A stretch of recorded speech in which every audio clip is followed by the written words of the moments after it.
Halo, Assalamualaikum warahmatullahi wabarakatuh. Di sini, saya ingin menjelaskan mengenai modul ketujuh tentang penentuan model terbaik dan peramalan. Pada modul ketujuh, data yang kita gunakan adalah data banyaknya kerusakan produksi truk, yang mana data ini sudah pernah kita simulasikan pada modul keempat dan diperoleh model dugaan awal yaitu AR1, MA1, dan MA2. Pada praktikum kali ini, kita akan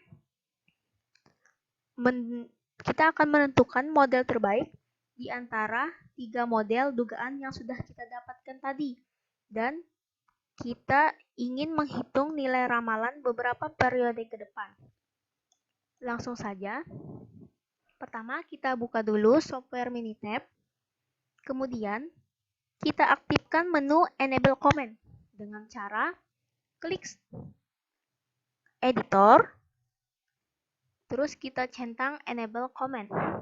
Apabila pada kotak session telah muncul MTB, maka itu menandakan bahwa Enable Comment kita sudah aktif. Selanjutnya, kita lakukan input data pada kolom worksheet. Di sini data yang kita gunakan adalah data banyaknya kerusakan produksi truk. Di sini saya akan memberi nama variabel tersebut adalah variabel kerusakan. Saya akan menginput data tersebut pada kolom C1. Jadi saya beri nama variabel tersebut adalah kerusakan. Kita input datanya. Datanya sudah saya tulis atau saya input di Excel terlebih dahulu, kemudian saya copy ke kolom C1.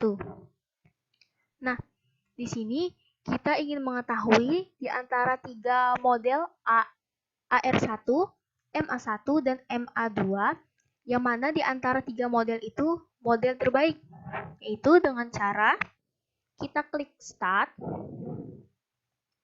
terus Time Series, dan ARIMA.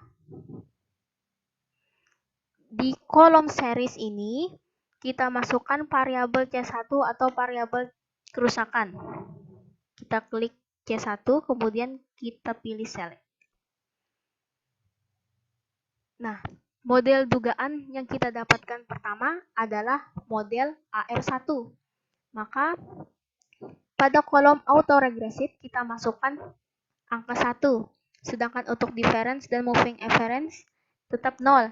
Karena model dugaan awal kita yang pertama ini adalah cuma AR1. Kemudian kita masuk pada forecast. Pada forecast ini ada kolom lead. Kolom lead ini adalah jumlah data yang ingin kita ramalkan. Di sini kita ingin melakukan peramalan 5 periode ke depan. Jadi, pada kolom lead kita masukkan angka 5. Kemudian, pada kolom origin ini adalah data pengamatan terakhir. Data pengamatan terakhir, sehingga nanti ramalan yang akan muncul nilai data setelah data terakhir. Data terakhir kita adalah sebanyak 45 data. Dan untuk strong forecast, ini nanti mau kita letakkan di mana data peramalan yang sudah hasil data peramalan. Jadi di sini kita masukkan C2. Karena kita lihat di sini kolom C2 kosong. Jadi kita klik OK. Kemudian kita klik OK lagi. Nah, untuk tampilan output uji signifikansi parameter terlihat pada kolom session di final estimate of parameter. Nah, karena kita tadi ada 3 model dugaan, yaitu AR1, MA1, dan MA2. Di sini kita baru melakukan uji signifikansi parameter untuk AR1. Jadi, kita lakukan lagi uji signifikansi parameternya untuk model dugaan MA1 dan MA2. Sama seperti langkah sebelumnya, kita klik Start, Time Series, kemudian kita pilih ARIMA. Di sini, biarkan kolom series untuk data kerusakan. Nah, selanjutnya, karena kita ingin menguji signifikansi parameter untuk model MA1, jadi untuk autoregresifnya kita masukkan 0 saja, dan untuk moving average-nya kita masukkan 1. Kemudian pada forecast-nya kita untuk lead-nya tetap saja dan origin-nya tetap saja, tetapi untuk strong forecast-nya kita masukkan C3. Karena C2 tadi telah berisi hasil nilai peramalan dari model dugaan AR1. Kita klik OK, kemudian OK. Hasilnya bisa kita lihat lagi di bagian Final Estimate of Parameter untuk MA1. Selanjutnya yang terakhir adalah model MA2. Caranya sama saja, kita klik Start, Time Series, kemudian ARIMA. Untuk seriesnya tetap saja data variabel kerusakan, tetapi di sini untuk moving average-nya kita masukkan 2. Karena nilai yang karena model dugaan yang kita dapatkan yang terakhir adalah moving average atau MA2. Makanya di bagian moving average kita masukkan nilai 2. Selanjutnya untuk forecast-nya, lead-nya tetap saja, origin-nya tetap saja, dan strong forecast-nya kita masukkan C4.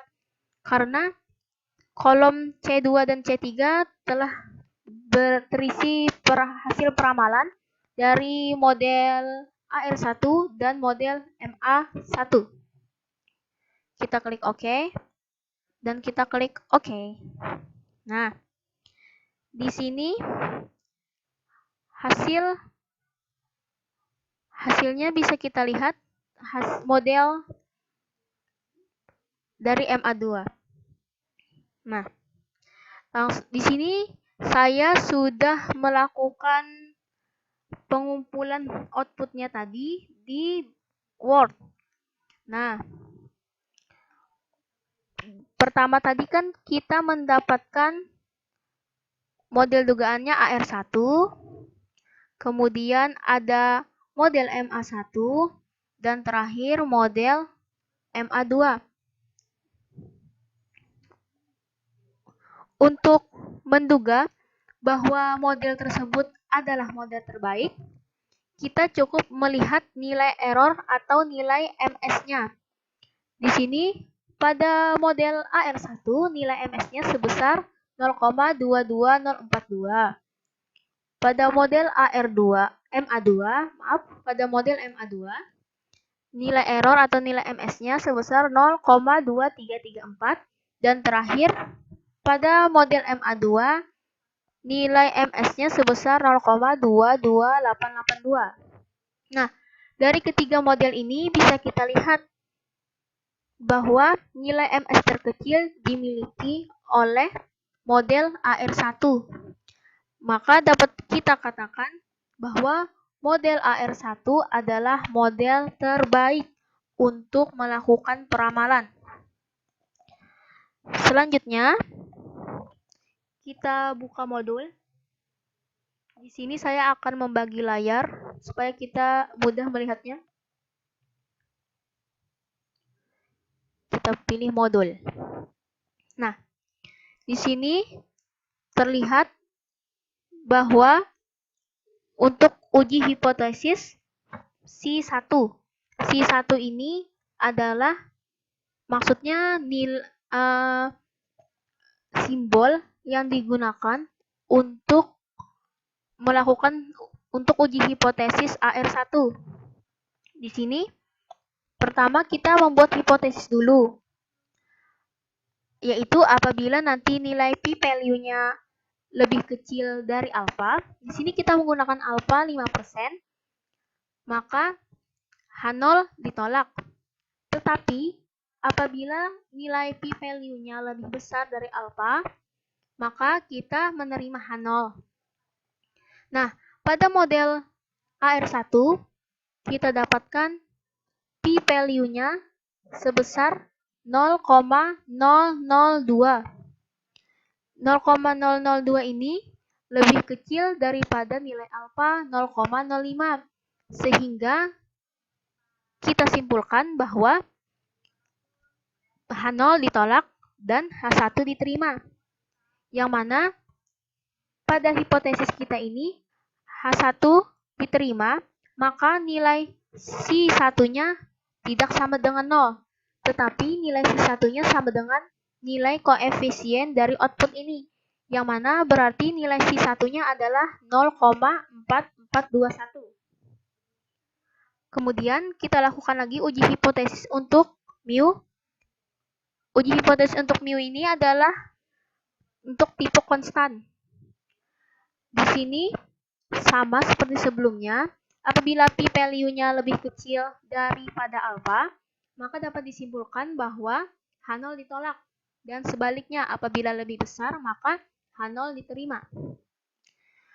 Di sini kita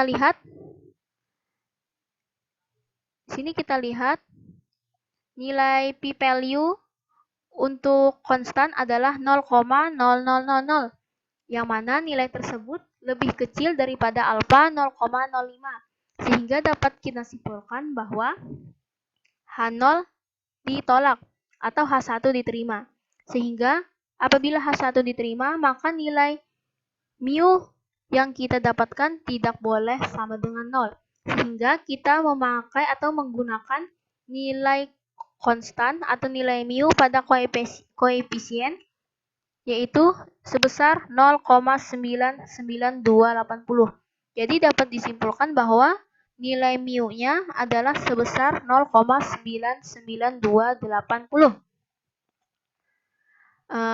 Itu. Dan untuk hasil peramalannya, karena kita mendapatkan nilai AR1, karena kita mendapatkan model AR1 sebagai model terbaik, maka di sini untuk peramalannya kita menggunakan hasil yang kita dapatkan pada AR1 dan hasil peramalannya sebesar ini. Itu saja, sekian dari saya. Salah hilap dalam penyampaian mohon dimaafkan. Wassalamualaikum warahmatullahi wabarakatuh.